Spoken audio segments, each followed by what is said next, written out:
What up, what up, what up, what up, people? It's your boy Marv, and this is The Nerds in the Hood. Folks, how we doing out there? Good to see y'all. Back again with another installment of the program. Got the long johns on, the weather's changing, daylight savings time's about to come up. But life is good. Yankees is fighting to try to win the World Series. Liberty won the World Championship in WNBA. Life is good right now for your boy. But it's Halloween season, folks, and these are the last couple of days of October. Can't believe we're already about to hit the last 2 months of the year. Can't believe 2024 is almost coming to an end. Man, time is always flying when you're getting old. Anyway, so what I want to do is I want to do a special Halloween edition of the Movie Pass movement. That's where your boy goes to AMC, and with his Premier Stubs Pass, Movie Listers Pass, I get to see 3 movies a week at the price of 1 ticket. So what I did decide to do was I'm a little late.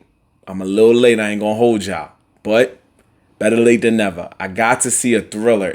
I wouldn't really even call it a Halloween film because it's like not really Halloween-y to say. It's more of a it's a thriller. So I guess it's borderline. I guess when it comes to Halloween, it's kind of hard to say what movies, because sometimes, like, you know, there's your ones that are obvious, like Freddy Krueger or Saw or even Jason, Alien. Like, those are the more obvious ones. And then there's ones like this one, which is like, I wouldn't really call it a Halloween film, but it is a thriller. So this was called Speak No Evil. Yes, Speak No Evil. This one was a very interesting movie, right? It starred James McAvoy, Mackenzie Grace, and others. Now, if you didn't see this movie, you're going to have to wait for it to most likely come out on streaming services if it is not in a movie theater.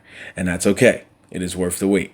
But I saw the movie. And like I said, better late than never. And the beautiful thing about a movie, when I get to see it late, is that I can spoil it now because most of you have already seen it. If you don't want to be spoiled, then please, you don't have to watch this video. But do me a favor, like, share, comment, subscribe to Nerds in the Hood. Tell a friend to tell a friend. Maybe they saw Don't Speak. I'm thinking of that No Doubt song. Maybe they saw Speak No Evil and they want to hear my thoughts on it. So pass it on to a friend, but still like it though. And thanks for watching. And check us out on the other videos we have that might pique your interest. So anyway, with that being said, this film came out not too long ago, about a month or two ago, and I didn't get to see it at that time. So what I did find out though is that it's based on a Danish version of the film, which I believe was also called Speak No Evil. Yes, it was also called Speak No Evil. And it was only 2 years old, which was the crazy part. So they remade the Danish version and focused on an American version. Now, there are a lot of different parts. There are a lot of similarities, but there are also a lot of differences. One thing that they do in their American version is that they make a good nod to the Danish version by having a Danish couple there. So let me break down real quick. I'm not going to go through the whole movie, but let me give a quick breakdown as to what this movie was about. So basically, it was about this American family who decided to move to Europe, and they live in London. And in that time that they live in London, they decide to go on a little family vacation to Italy. And while they out there, they meet another family who I believe is Irish. Even though James McAvoy is not Irish in real life, he plays a really good Irish dude in this film.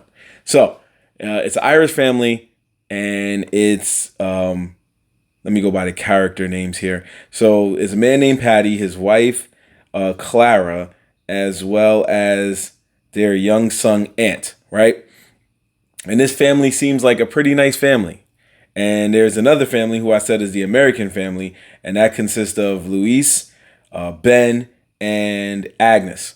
So these 3 are the American family, and then there's the Irish family. Now with the American family, they have their usual dysfunction and stuff like that. They not really talking to each other right.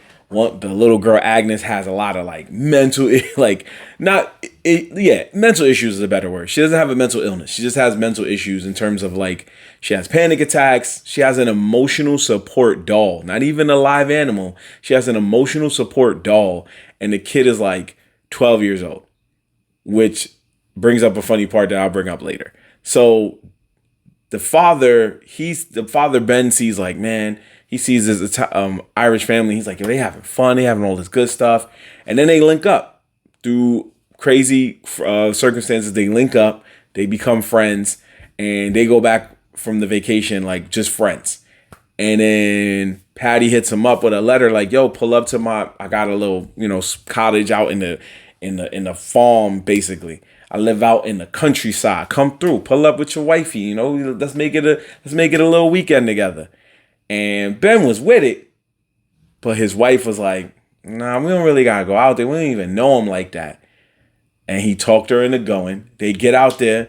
First they having fun, but then they realize Patty and Clara is wilding.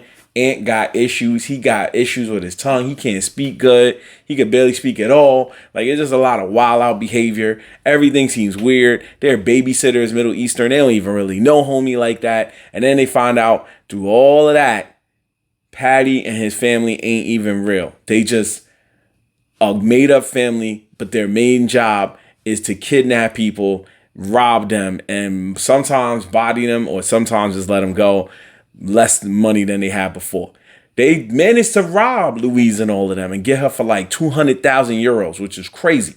But in the end, the 200,000 euros goes to waste because Patty and all of them get foiled and they all pass away courtesy of Ben and his family.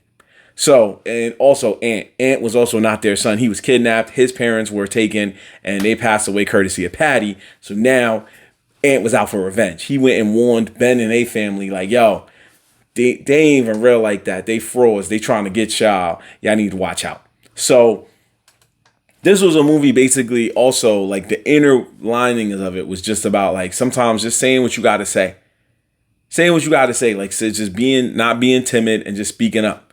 Because there were certain moments in the movie where had they have been more just like 10 toes down, standing on business, this movie would have never happened. Let me give you an example. So in the Danish film, Patty and all of them kidnap the family, rob them, and they end up taking them all out, taking that family out, right? Because they were just too afraid. They didn't stand on business. Where in the American version, the American people stood on business because they realized like, nah, I ain't taking this out, fam. We ain't even really want to come up here.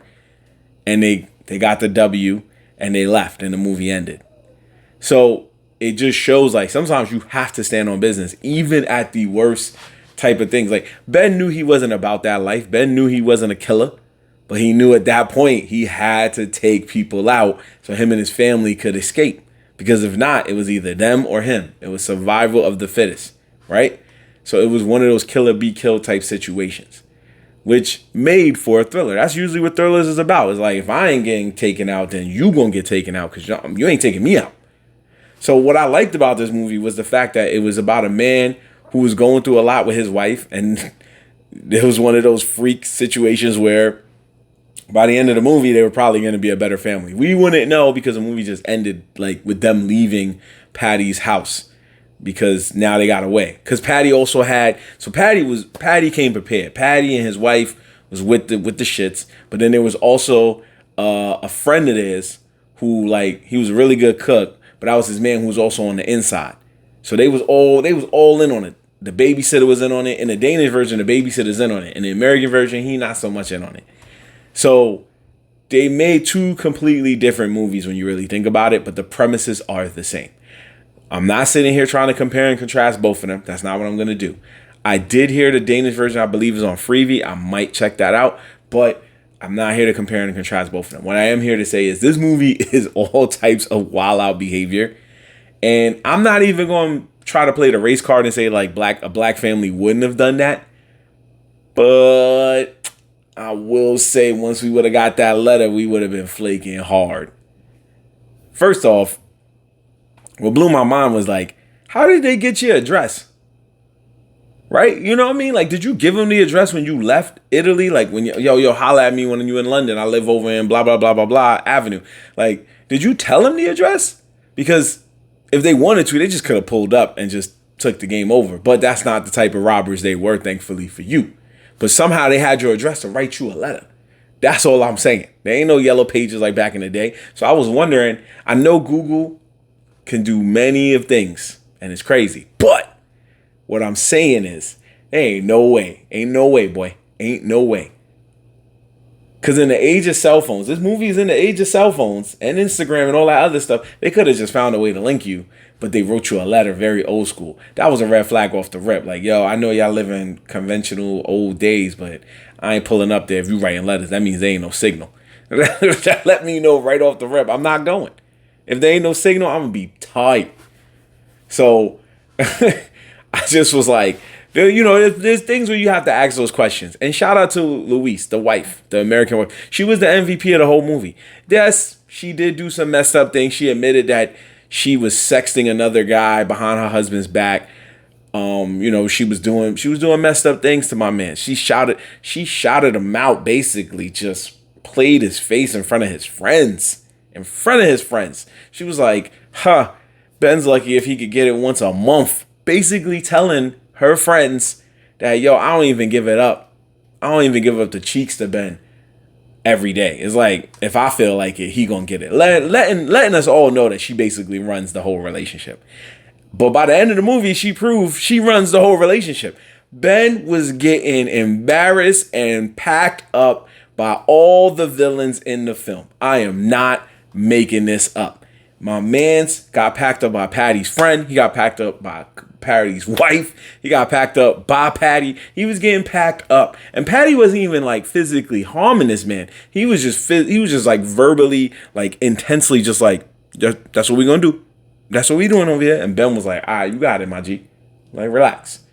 He was just intimidated because Ben is a timid person. But Louise was with the shits. I gotta give her the props. Let me make sure I'm saying her name right. Yep, Louise. Louise was with the shits. She was with the shits with everything. She took out all of the bad guys, basically. She made sure that all of the bad guys, it was not happening. She made dope MacGyver type tactics with like disinfectant and stuff like that, which was pretty fire. She set it up where my man Patty got his eyes like blinded for a minute and he needed a minute. So it took him out the game where she could focus on the other guys. And then there was a moment where Patty's main goon was about to take out Ben, and she had to step in and save him. Then she had to step in and save him again when he was about to get taken out by Clara. She was about to just hit him with the burner, and she had to take him out again. So she was the reason that they got away. And she was the reason that they was almost never even going to be there in the first place. So sometimes you do got to listen to your wife. That is another lesson I learned in this film. As much as you hate it, you want to have that bravado, you want to have that power. But there's moments like that where you got to go, probably should have listened to my wife because we wouldn't have been in this situation. Now, them coming there only benefited Ant, the little kid, because he was never a part of that family of Patty's. He was kidnapped and became an orphan. So he was saved by them, yes. And if they never went there, he would have still been in the same situation, waiting for another family to pull up. And he was trying his best. And he was Danish, which was also a nod to the original film.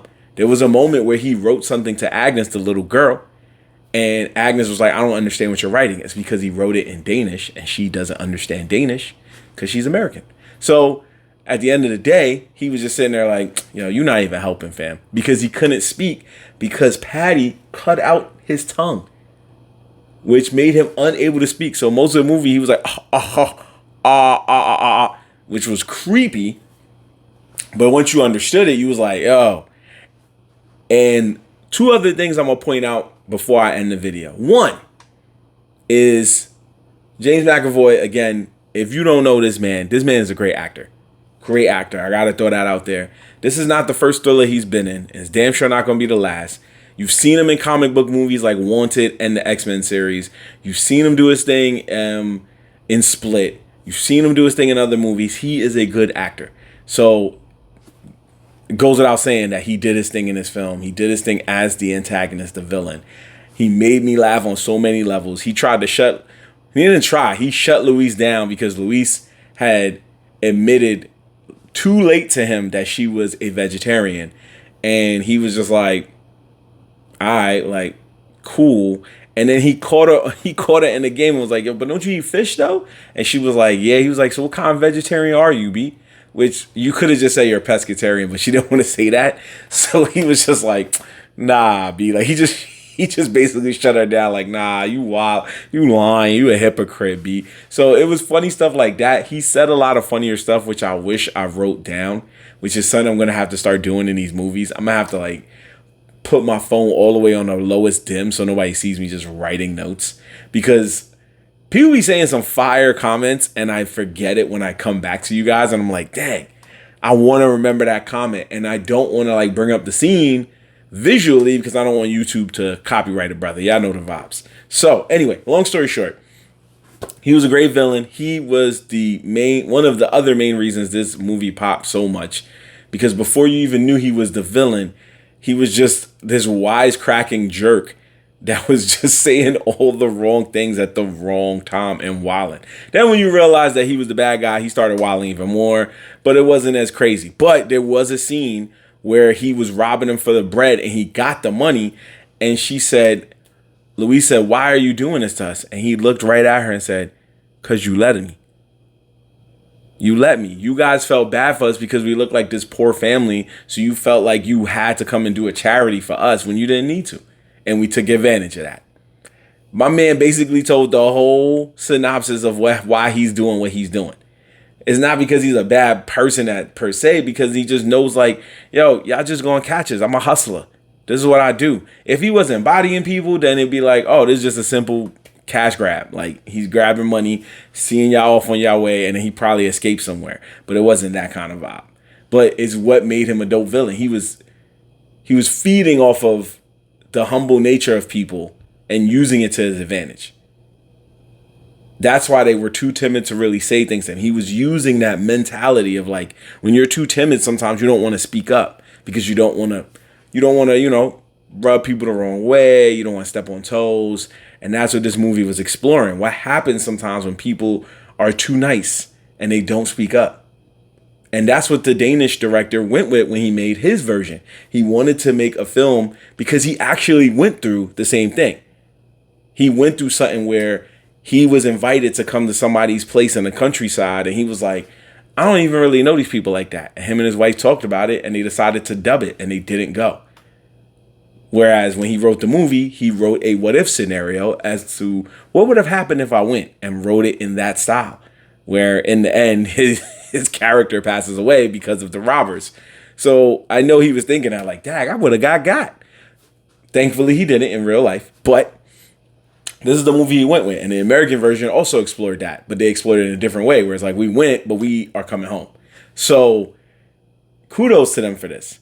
And the second thing I want to say is Agnes is definitely, every movie, horror movie, especially like thriller sometimes, always has that kid that you're just like, you are very annoying.